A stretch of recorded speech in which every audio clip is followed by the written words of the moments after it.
दुमका जिला के शिकारीपाड़ा थाना क्षेत्र के कोलाईवाड़ी की रहने वाली दुलाड़ हेम्ब्रम की फूलों मेडिकल कॉलेज में इलाज के दौरान मौत हो गई। मौत की वजह क्या है, इसे जानने के लिए मौत के 4 दिन बाद स्वास्थ्य विभाग द्वारा 2 सदस्यीय टीम गठित की गई है। आखिर क्या है पूरा मामला, देखिए द न्यूज़ पोस्ट की इस खास रिपोर्ट में। दुमका जिला के शिकारीपाड़ा प्रखंड के कोलाईवाड़ी की रहने वाली दुलाड़ हेम्ब्रम की मौत फूलों मेडिकल कॉलेज में इलाज के दौरान 18 नवंबर की रात हो गई। महिला 9 महीने की गर्भवती थी। महिला की मौत को लेकर सवाल खड़े हो रहे हैं। महिला के पति जतीन मुर्मू का आरोप है कि 17 नवंबर को पत्नी दुलाड़ हेम्ब्रम रुपये की निकासी करने शिकारीपाड़ा स्थित ग्राहक सेवा केंद्र गई थी। लौटते वक्त ग्राहक सेवा केंद्र के सामने कोविड-19 का टीका दिया जा रहा था। स्वास्थ्य कर्मियों द्वारा पत्नी को बुलाकर कोविड-19 का टीका दिया गया। 17 नवंबर की देर रात उसकी तबीयत बिगड़ने लगी। 18 नवंबर को दुलाड़ हेम्ब्रम को सामुदायिक स्वास्थ्य केंद्र शिकारीपाड़ा में भर्ती कराया गया। प्राथमिक उपचार के बाद बेहतर इलाज के लिए उसे फूलों मेडिकल कॉलेज रेफर कर दिया गया, जहां इलाज के दौरान उसकी मौत हो गई। मौत के बाद बगैर पोस्टमार्टम कराए शव परिजनों को सौंप दिया गया और परिजनों द्वारा अंतिम संस्कार भी कर दिया गया। मौत की वजह क्या है, यह तो अभी तक कहा नहीं जा सकता, लेकिन सामुदायिक स्वास्थ्य केंद्र द्वारा तैयार किए गए VST में स्पष्ट लिखा गया है कि कोविशील्ड इंजेक्शन के पहले डोज का साइड इफेक्ट के रूप में कमजोरी, सांस लेने में परेशानी और सीना में दर्द का जिक्र है। और मेरा पत्नी वो पैसा छड़ाने के लिए आया था बैग में, घर में पत्नी का तो पैसा छड़ाने के लिए आए थे। तो बैग तो बंद है, तो वही सामने में वैक्सीन दे रहा था। तो बुलाया वहाँ, तो बुलाया कि वैक्सीन ले लो। तो जबरदस्ती करके वैक्सीन दे दिया। तो डिलीवरी था ना, तो दे दिया वैक्सीन। तो चल गया घर। तो 17 तारीख को दिया था वैक्सीन, तो घर चल गया। तो हमको बोल रहा है वैक्सीन दे दिया, तो कह लिया तो जबरदस्ती दे दिया है, क्या करेंगे। उसके बाद क्या हुआ? इसके बाद हुआ कुछ नहीं हुआ था। मैं दिन भर में तो रात को 12-1 बजे उसको मैंने अनचन लग रहा है, अनचन लग रहा है। तो वो बोल रहा है चलो बाहर ले जाओ, इधर उधर बढ़िया नहीं लग रहा है, पेट में अनचन लग रहा हूँ। तो वहाँ से 18 तारीख को वही 3 बजे ना, वो 2 बजे था, 2 बजे समय शिकारीपाड़ा अस्पताल आए, ले गए। तो यहाँ से रेफर कर दिया दुमका वहाँ भर्ती ले लिया। तो वहाँ 1-1.5 घंटा हो गया वहाँ भर्ती के बाद। उसके बाद वो अपने उन्हें चला गया है, खत्म हो गया। मृतका के पति जतीन मुर्मू ने 22 नवंबर को शिकारीपाड़ा प्रखंड के BDO संतोष चौधरी को आवेदन देकर दोषी स्वास्थ्य कर्मियों पर कानूनी कार्रवाई के साथ साथ मुआवजे की मांग की है। पति द्वारा आवेदन देने के बाद स्वास्थ्य विभाग रेस हो गई है। आनन फानन में सिविल सर्जन डॉक्टर बच्चा प्रसाद सिंह द्वारा 2 सदस्यीय जांच टीम गठित की गई है। RCH पदाधिकारी डॉक्टर जावेद और ACMO डॉक्टर AM सोरेन पूरे मामले की जांच करेंगे। जांच रिपोर्ट आने के बाद ही दोषियों के खिलाफ कार्रवाई होगी।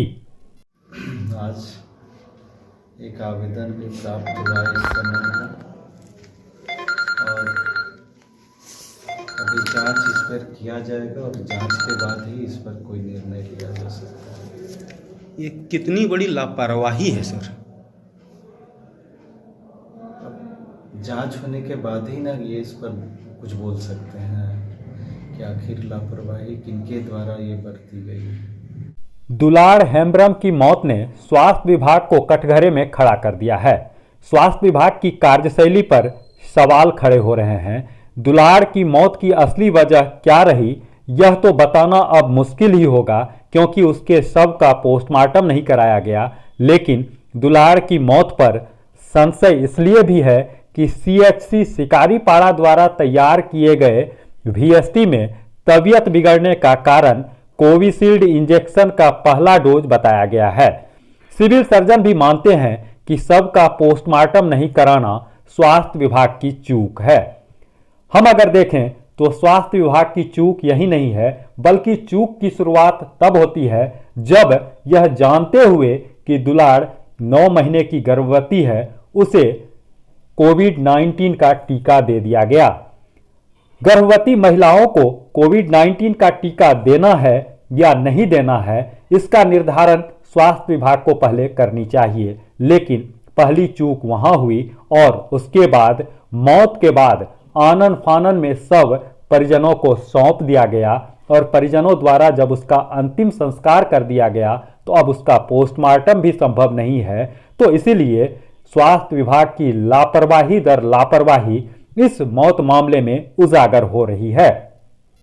देखने से नहीं लग रहा है कि ये वैक्सीन का साइड इफेक्ट है, क्योंकि फटल जो माने डेडली जो कॉम्प्लिकेशन है वैक्सीन का वो विद इन आवर है, घंटा भर के अंदर ही माने इमीडिएट काउट जो होता है वो जनरली एनाफाइलेक्सिस से होता है, किसी किसी को हो सकता है, लेकिन इसमें तो 24 घंटा से ज़्यादा बीत गया है। उसके बाद ये दूसरा ही चीज़ है, ये लेबर की पेशेंट थी और सीवियर ब्रेथलेसनेस भी उसको था यहाँ जब आई थी तब। जी,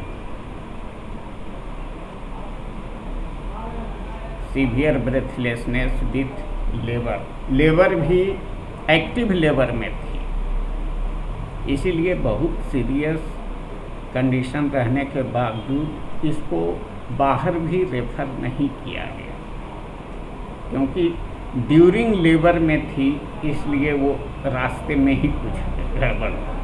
तो क्या सर यहाँ हम लोग के यहाँ सब लोग मिल करके उसको कोशिश किया गया रिससिटेट करने का, गायनी के डॉक्टर भी देखे, मेडिसिन के डॉक्टर भी देखे, सब लोग देखे, सब लोग कोशिश करते रहे, लेकिन अंत में नहीं सरवाइव कर पाई।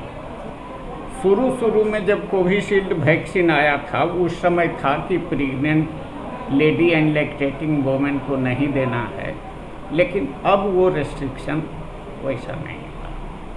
अब बाकी एलिगेशन के लिए तो कुछ भी लोग लगा सकता है, जनरली होता है कि कुछ गड़बड़ चीज़ हुआ तो इससे जोड़ना उससे जोड़ना।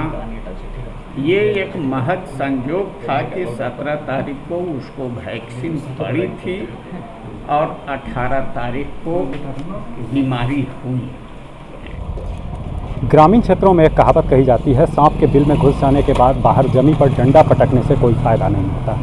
शायद दुलाड़ हेम्ब्रम की मौत मामले में भी स्वास्थ्य विभाग अपनी लापरवाही पर डंडा पटक रही है। जो राष्ट्रव्यापी अभियान चलाया जा रहा है कोविड-19 के टीकाकरण का, और जब CHC शिकारी पाड़ा द्वारा VST में इस बात का जिक्र किया गया था कि साइड इफ़ेक्ट का, तो निश्चित रूप से शव का पोस्टमार्टम होनी चाहिए थी, लेकिन पोस्टमार्टम न कराकर स्वास्थ्य विभाग की बड़ी चूक कही जाएगी और यह चूक जिला प्रशासन के उन प्रयासों पर पानी फेर सकता है जो ग्रामीण क्षेत्रों में कोविड-19 के टीकाकरण अभियान को रफ्तार देने के लिए प्रयास किया गया था। द न्यूज़ पोस्ट के लिए दुमका से पंचम कुमार झा।